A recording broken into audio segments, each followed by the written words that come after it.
But thank you guys for coming. This is our wheelhouse. So I started out as my training as an otology, neurotology doc, which means I focus on ear, inner ear hearing disorders. Mike has his PhD in audiology and does the bulk of our Cochlear Implant, some of our bone-anchored hearing aid, and a lot of our charge hearing assessments. Came to us from Cleveland, where he also had a significant experience before that. And like many other things in charge, the cochlear implant mapping, the hearing aid programmings are very atypical. So you can't take the standard program that works for 99% of the other kids and try and apply it to the charged kids and get the same outcomes. So having that expertise is great. He'll start off a little bit first with the assessments, some of the equipment options, amplification, implants, go on from there. And then I'll take on some of the medical considerations, imaging, those kind of things that go on. All right? Is there a clicker? Clicker or just use the mouse? There's no clicker. You have to hit the, not the arrow key. Okay. Okay.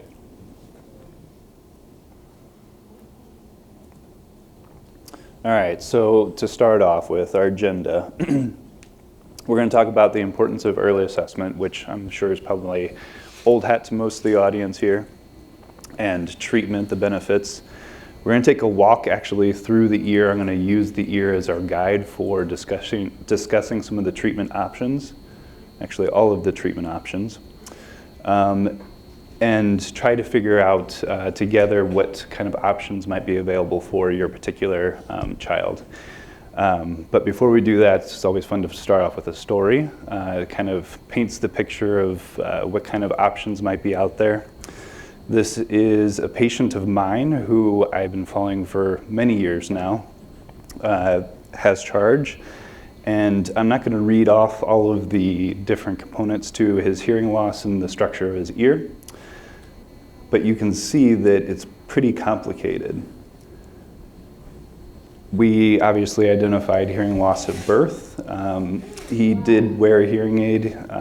He started off with traditional amplification as we were trying to figure out what his hearing loss really looked like. He actually went then to a bone conduction device when we figured out that there was more of a conductive component to his hearing than we first realized, and the bone conduction device did well for a certain period of time until we found out that his hearing actually dropped even further, and so the bone conduction device was no longer a viable option for him. So this is when we started talking about cochlear implants. The first cochlear implant was evaluated for and implanted in 2010, and you can see his speech perception score there with the more current technology of his Baha, 57%, which is it's not great. So this is why the cochlear implant became an option for him.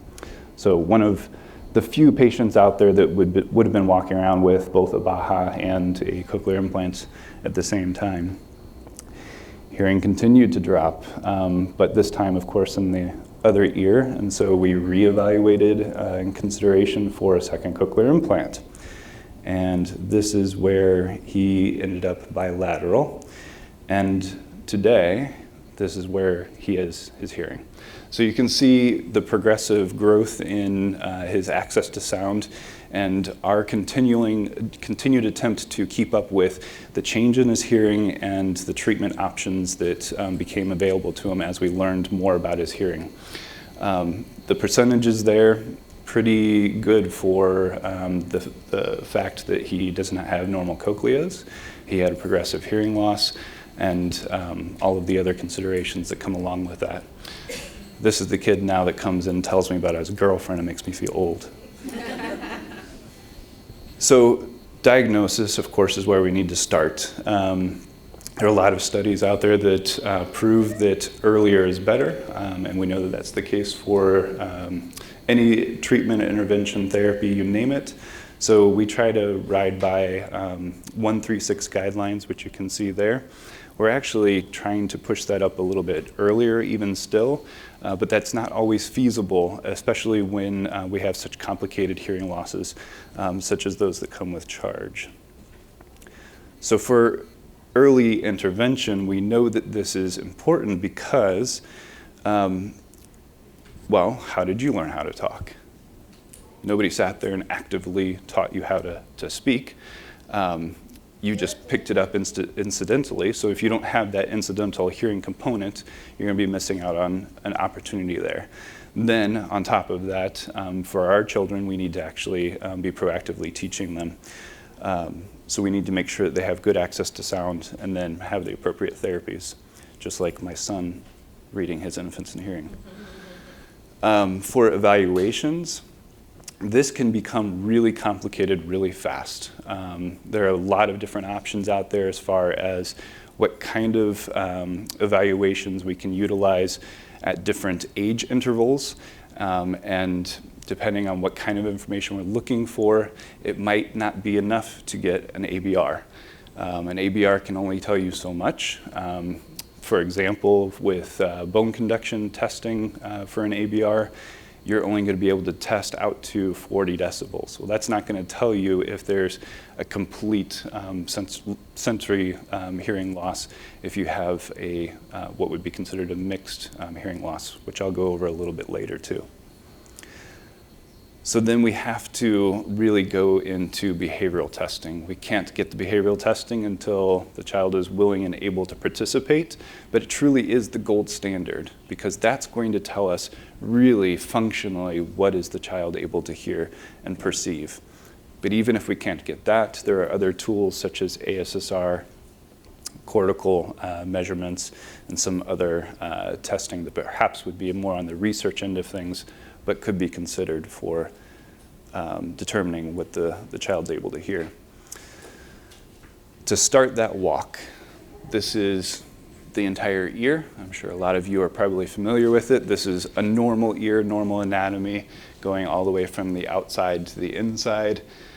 The area that we become most concerned with when it comes to cochlear anomalies is number 5 there. That's that snail shell shaped, the organ of hearing. And then the hidden portion that I'm going to talk about at the very end is the auditory nerve, which is number 6 up there.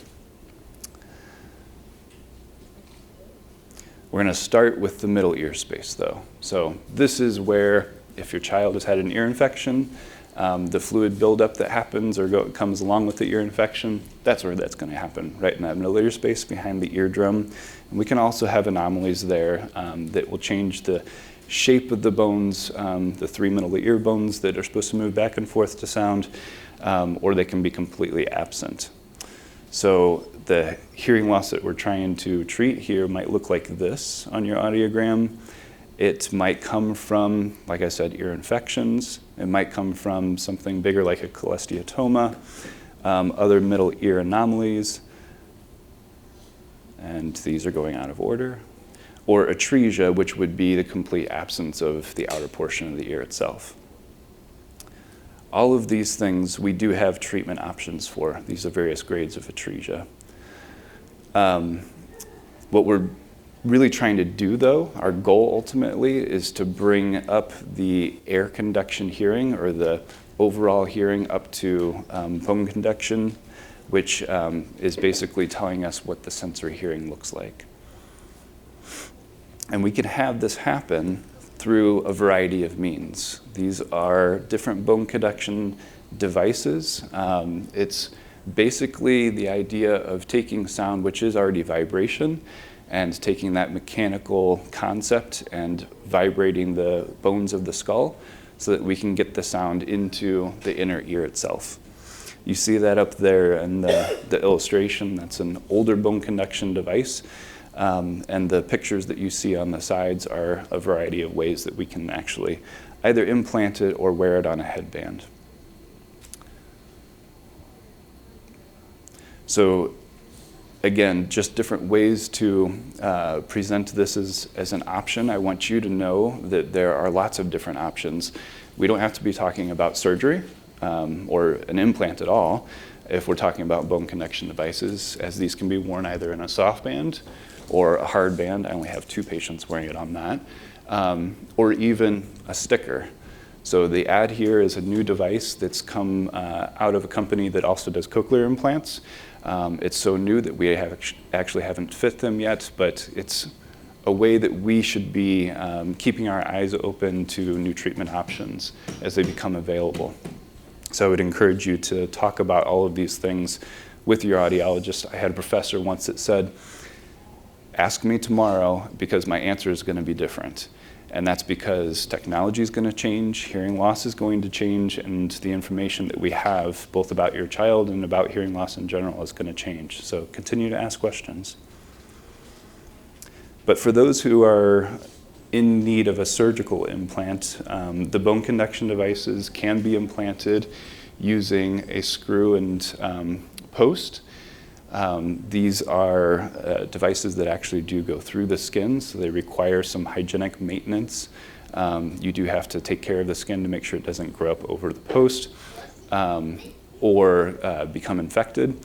But the device just snaps literally onto the outside post, which has been surgically implanted, and then the vibration is sent directly through the post to the bones in the skull. Extremely efficient. For those who don't like the idea of having a post go through the skin, but still want that surgical option or surgical approach, there's a magnetic option available from a couple of different companies. We work primarily with Cochlear for their Connect device, or Tract device is actually what it's called, where the surgeon is going to place an abutment, or I'm sorry, a screw, and then a magnet attached to the screw itself, and then the outside portion is just magnetically coupled to the device. It's a little bit less efficient because you're now working to get sound through the skin and through the hair, and so you do have a dampening effect, but it does work for certain degrees of hearing loss. So indications for bone conduction devices, Dr. Choo will probably go over this a little bit further later because most of them are medical in nature. But as far as hearing loss goes, conductive or mixed hearing losses would be the most appropriate to a certain degree.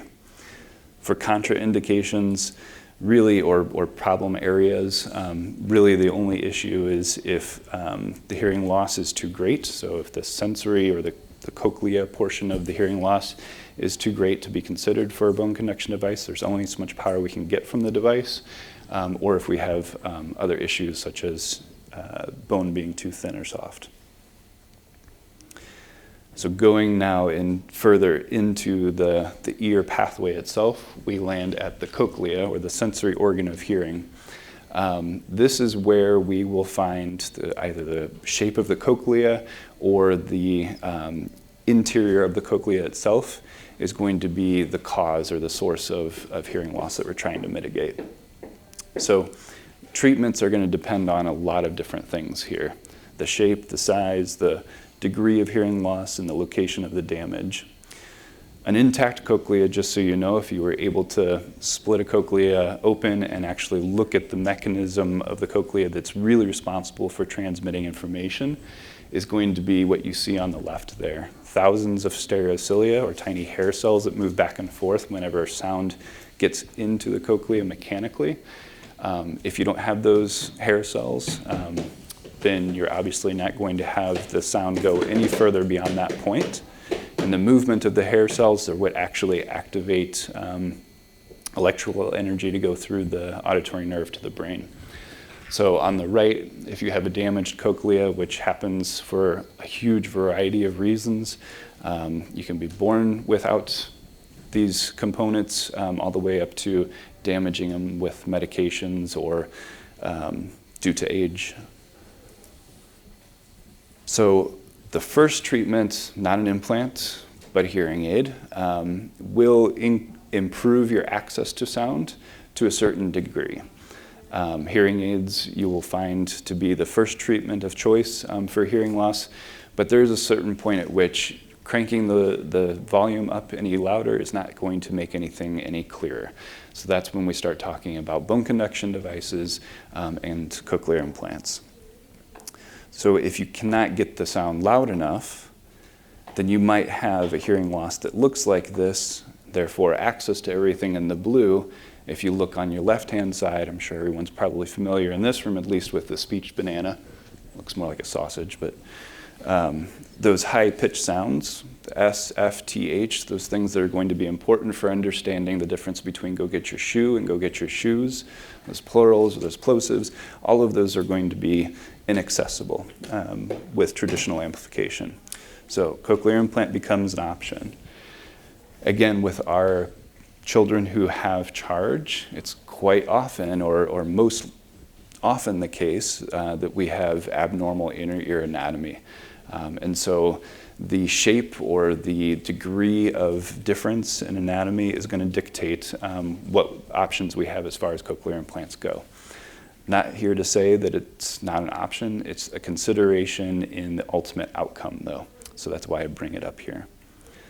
Cochlear implants, for those who don't know, do have two components, inside part and outside part. The outside part looks a lot like a hearing aid with an additional component to it.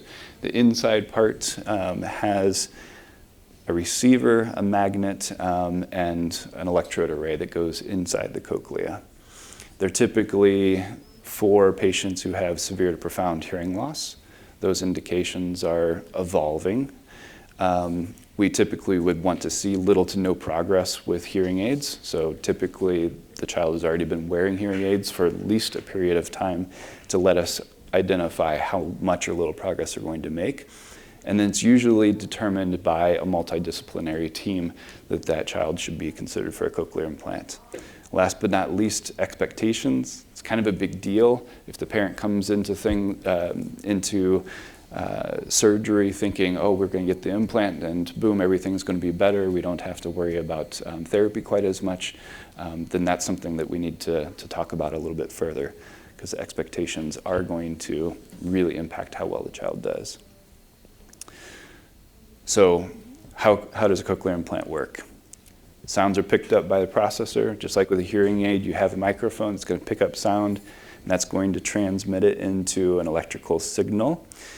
That electrical signal is transferred across the skin from the outside to the inside. The inside part has no power source, so if you don't have the outside part on, it's not going to be doing anything. The child doesn't hear. And then that signal is actually sent down an electrode array, and those electrodes inside the cochlea will stimulate parts of the hearing nerve. You can see a typical cochlear implant there. The little curly cube end of the electrode array there is what would be inside the cochlea providing stimulation. They don't all look that way. There's actually even custom devices that are made depending on the shape of the cochlea itself, and the surgeon is typically going to pick the device that would make the most sense for your child's inner ear. We have patients who come from all over, and sometimes they're actually told, or their parents are told, an implant doesn't make sense for your child because they don't have a nerve, or they don't have a cochlea that can hold a cochlear implant. That smile right there is initial activation. And this is a parent who is told it might not make sense for your child to be considered for a cochlear implant. That smile tells me otherwise. Even here we have options. So if your child doesn't have outer ears to hang a cochlear implant on, we even have options for that. We have off-the-ear devices. If there's no measurable hearing, cochlear implants still could be an option. Just because you can't measure hearing doesn't mean that we won't be able to provide stimulation to something. Quite often we hear that cochlear anatomy is abnormal. That doesn't necessarily mean that we couldn't put a cochlear implant in, because we do have a variety of electrode designs. And imaging isn't always the best way to tell us how much or what we have to work with. And that's something Dr. Choo is going to talk about a little bit further too. What if we don't even have a cochlea? There's actually an option for that. Auditory brainstem implants are a lot like cochlear implants. They look a lot like cochlear implant. In fact, if you looked at a patient who had a brainstem implant and didn't know otherwise, you would think that they had a cochlear implant.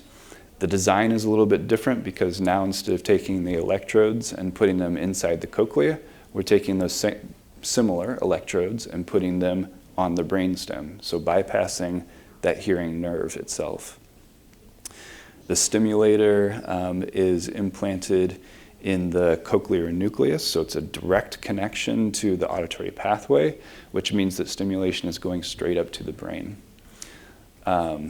They were first developed and implanted in the late 70s, and FDA trials weren't complete until 2000. So it's still a work in progress. The outcomes for patients we're seeing, I think I would probably liken to the first multi-channel cochlear implants outcomes. So we're not quite there yet with those patients and their ability to hear quite as well as patients with cochlear implants, but they're definitely better than no access to stimulation at all. So this is just a picture of the brainstem implant. If you remember back to the shape of the electrode array for the cochlear implant, you can see that the electrode array for the brainstem implant is a little bit different, and that's just because of the layout of the cochlear nucleus and where the device actually has to go. So, options. I've been trying to present as many options to you as possible because we don't know what is going to be best. And whenever I see a patient who has charge, I know that it could be anything. You could look at the patient's hearing test and today decide, oh, this makes a lot of sense for them. Next week, it could be a totally different scenario, just like that first patient I was presenting to you. There are always a lot of issues to consider, which are definitely going to impact outcomes. And some of those issues won't even surface until much later in life, simply because we're trying to evaluate a patient who's either too young or can't give us the feedback that we need.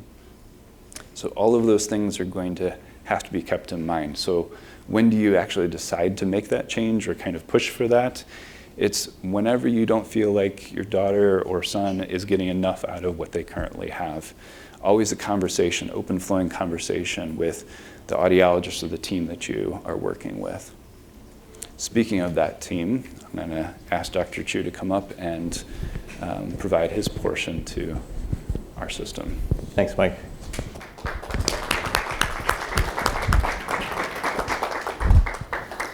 It takes a village, and you've probably met many of these folks already. Let's do this. Just so that you know where we're going with some of our efforts, the Charge Center brings together a couple dozen different specialists and tries to integrate them so we actually work together for the best product. But we've developed multiple centers across our hospital. For example, 60% of our kids with Charge come through our aerodigestive and esophageal center for airway, breathing, swallowing problems. Some of them have cleft lips, palates, ear deformities, you name it, small mandibles, micrognathia, and so they come through our craniofacial team.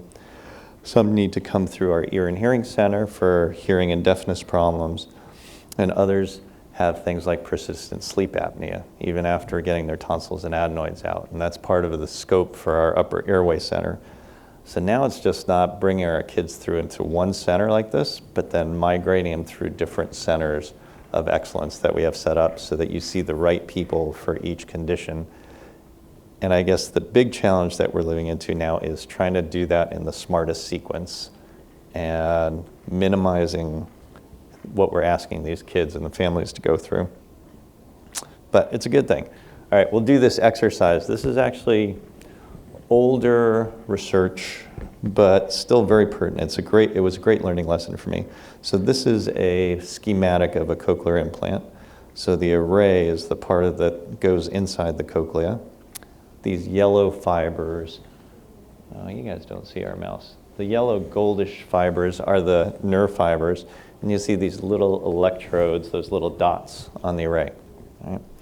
So in the beginning of cochlear implantation, there was only a single channel electrode. So they just had this wire with a little ball electrode, and it could turn on and off at different rates based on what's coming in. What blows my mind is back in the 1960s when they did that, people would get what we call open speech recognition. So they could talk on a telephone, which is a great testament because you get no visual signals. It's purely an auditory exercise. And those people could talk. And what's a great lesson also is the latest generation implants have 22 electrodes, 28 electrodes on them, right? And they convey a lot more information. We took some of those older patients who had a single channel electrode in their ear, said, man, you do great with one. I can't imagine what you're going to do with 22. Put a 22 electrode in and replace it out, and they do worse. The reason is it's all about the brain, right? So their brains adjusted to that single channel electrode and figured out how to hear and discriminate speech with it. You change the game on them, and their brain has to rewire for all that, right?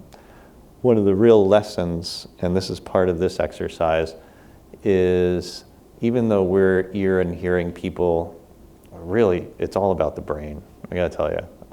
And thankfully in charge, that cognitive capability is often way underestimated. So that's one of the themes here. When we were trying to figure out how do kids learn with a cochlear implant, we said, is it based upon how much information we're giving them with the implanted array? So some of these exercises, what I'll show you is a sentence presented with just 2 channels of information. And then the next one will be the same sentence presented with 4 channels. And then the next one, 8 channels, so 8 electrodes. So each one is giving you a little bit more information. And I'm really curious to see how you guys do on this. Let's see.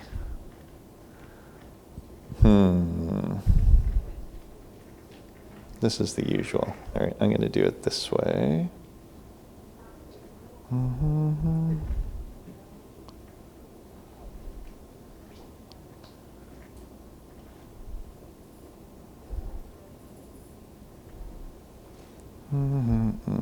Bear with me.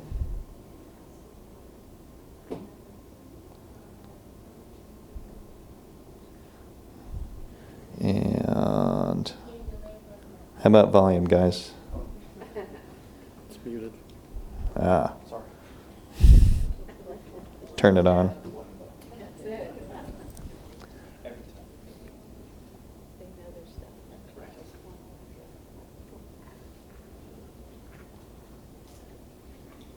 All right, let's try this again this way. All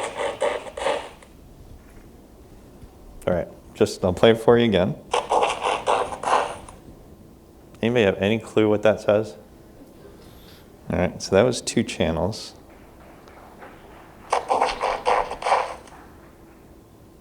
Four channels of information. I'll play that one again. Sounds almost satanic, right? A little creepy.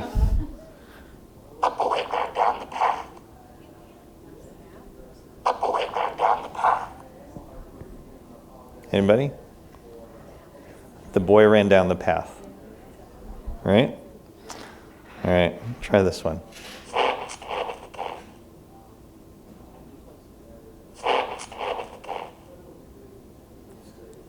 Anybody?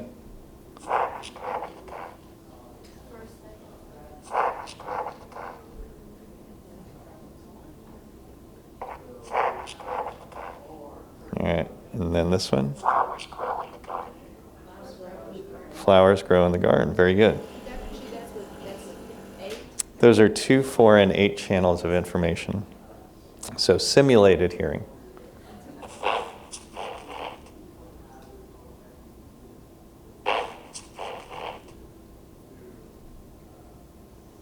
Every once in a while, someone will get it there.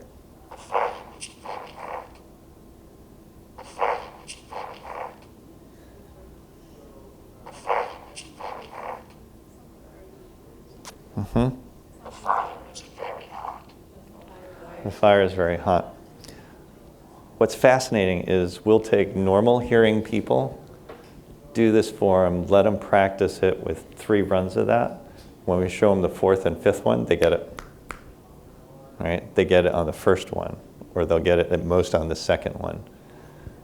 It's all a brain thing. So just within 5 minutes of doing that exercise, people will learn what to listen for, and then their speech recognition, even in that distorted format, will take off like crazy. Right? That's exactly what our kids do with cochlear implants.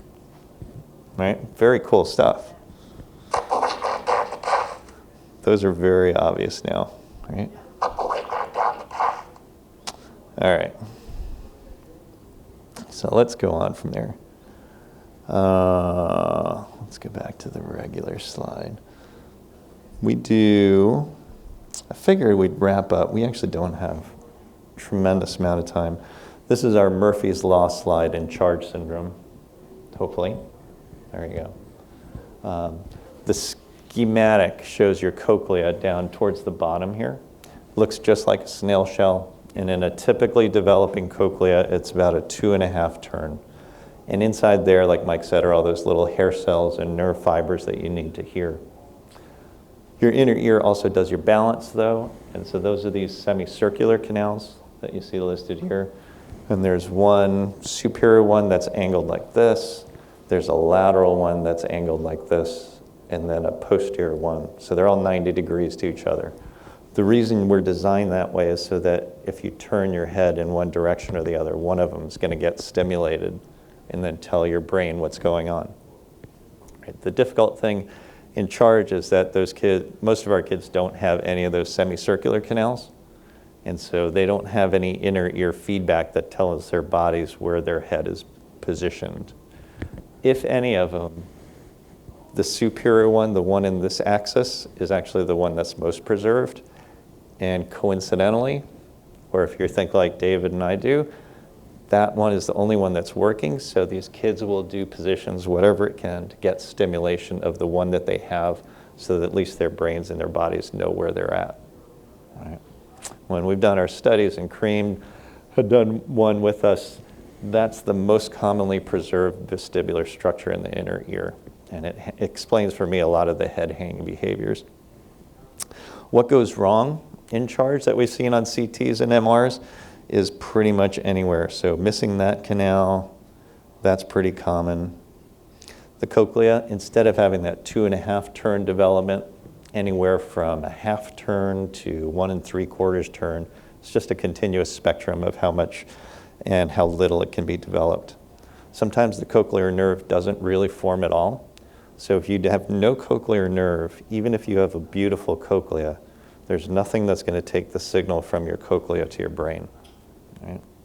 So that's where some of the kids that we've heard from before are really not cochlear implant candidates. Because you can put whatever is in there, but if there's no nerve, it's not going to go anywhere. Other things that's pretty unique to charge is they'll have a cochlear nerve, they'll have a cochlea, but unfortunately there's like a gap right in between. And so again, it's a detached or disconnected cochlea. And that one, again, wouldn't work really great with a cochlear implant. The tough thing is that imaging in a lot of medical conditions is typically the gold standard. If you can see it, right, on a scan, then it must be there. And if you don't see it, it must not be there. That's just not the case in charge. You guys, is there any way to use the mouse on here as a pointer? Does that work at all? Oh, that would be cool. Oh, can I use this? Does that show up for you guys? Yeah.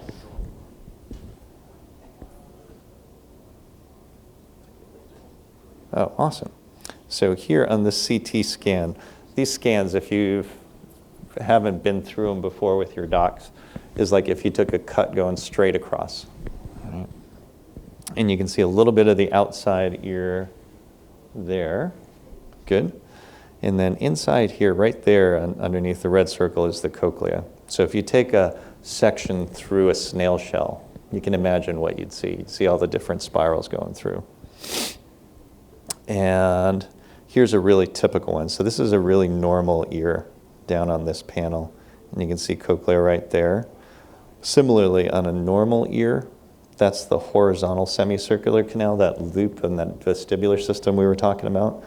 And because this cut is right in the plane of how that semicircular canal sits, you can actually see the full loop of it.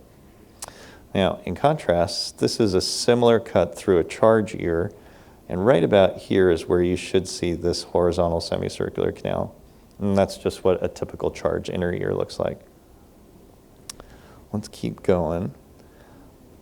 MRIs really added a lot to us, but again, it's still not the gold standard. I'll tell you as one of the punchlines to this, we'll look at scans on every kid for sure and labor over them, But if you ask me, am I going to trust their imaging or am I going to trust the hearing test data that Mike gives me, I'll go with the hearing test data 9 times out of 10. Because I can't tell you how many kids we'll see where the scans and the radiologist will say there's no cochlea, no cochlear nerve, but they'll get measurable hearing in the audiology booth.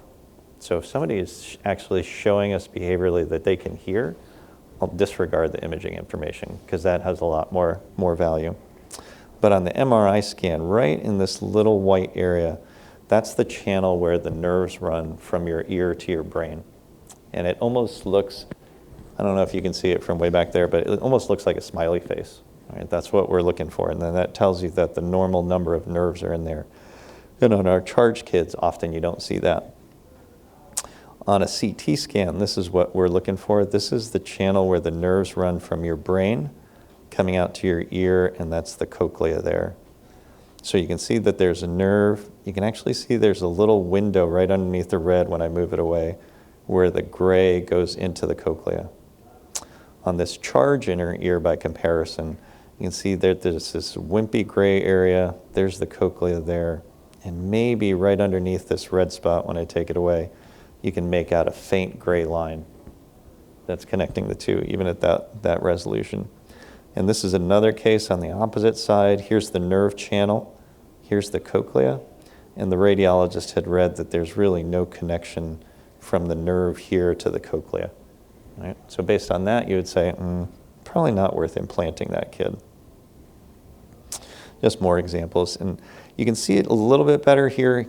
On this one, if you look really closely, this side has a normal nerve with almost 2 dark stripes that look like a Y. Right there, those are the hearing and the balance nerves.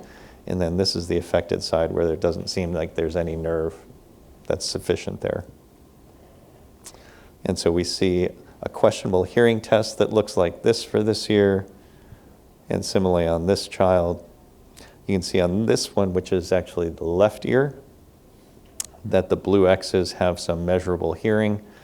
But on this side where we don't see a nerve on the imaging, there's really not much auditory response at all. It's way down at the bottom of the chart. Once you get down this far on the chart, if you're cranking up to 110, 120 decibel stimulus level, even if it's on this side and they've got what we call a lot of masking going on, you can't, it's so loud, it's probably vibrotactile, right? You can feel the vibrations as much as actually having an auditory sensation. So let's do this. Let's do this. All right, Breaker's mom is in the other room. That actually works out well because I do this, if you've been in our clinic, I may have done this with you because I do this all the time. It's a framework for me as to how we're going to manage your kid and think about stuff. You can take any language score that you want here, right? And then just plot it against a child's age or time. Right? And if they have really normal hearing in both ears and typically developing, this is the trajectory that we expect. Right? It's really easy if the kids are doing that. Right? If they're doing that, you feel like, oh, I got to do something different. They're just not getting any language at all. And similarly, if they're doing that, most of my parents will come in and say, I know it's not perfect, but it's pretty damn close. So we're good. We'll keep doing what we're doing. The reality is probably 70+% of our kids come in this blue circle in between there. They're somewhere in between that range. And the thing I've learned to live with, and that is human nature, I have some parents who come in like this, and they say, I want to be more aggressive. This is not fast enough for me. I want my kid to progress even better. And I'm feeling it's pretty good. It's not bad. But this whole blue circle range is very collaborative. This is a matter of personal feel for your kid. This is about your comfort zone, those kind of things. And similarly, what's probably even tougher for me, I will tell you, is when I have kids like that, who I'm saying, I would love to see your kid go faster on this piece. And the parents are saying, you know what, it's not a flat line. They haven't plateaued. We're good. Let's just coast. We've been through enough this year. Right? And that's totally valid. But then throw in the charge picture on top of this, So our charge kids don't do that nice, predictable, linear progression over time, right? And so what they do is this stair-stepping and very erratic piece. So they may be making what feels like really painfully slow progress. So we'll say, all right, let's introduce one intervention here. We plug away at it for a while and actually see a nice bump in language. We're happy. And then they plateau. And the longer you go on a plateau, the more uncomfortable we get kind of squirmy. Like, what's going on? So we try another intervention there. We notch it up to a Baha. And this is Mike's first case study, right? Get a great bump, and we see good progress in terms of the kid's language development over time. And then we hit this plateau, and we get antsy, and we're like, all right, do something different. What's going on? Decide to implant the kid. We see another nice bump. And so you guys have lived through this, where it's not this very predictable, easy thing that gives you great confidence. And you have to live through, all right, when do I make those decisions? You don't want to be premature. You want to give the kids time. They all have different developmental time frames.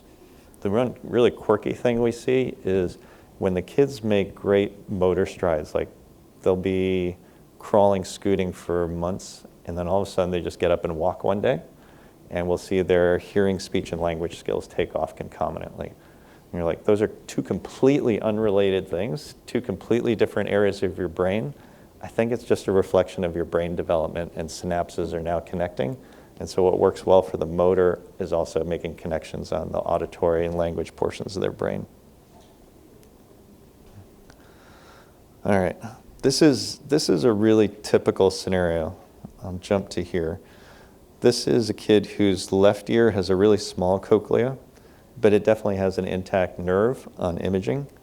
And the right ear down here, the radiologist said, we see a really small cochlea. We don't think there's a nerve there. The audiology testing puts it way down in the left bottom corner. It's in that questionable range where is that really auditory? Is that vibrotactile? Try hearing aids on the kid, and the AL means aided hearing in the left ear. And so this kid is doing okay.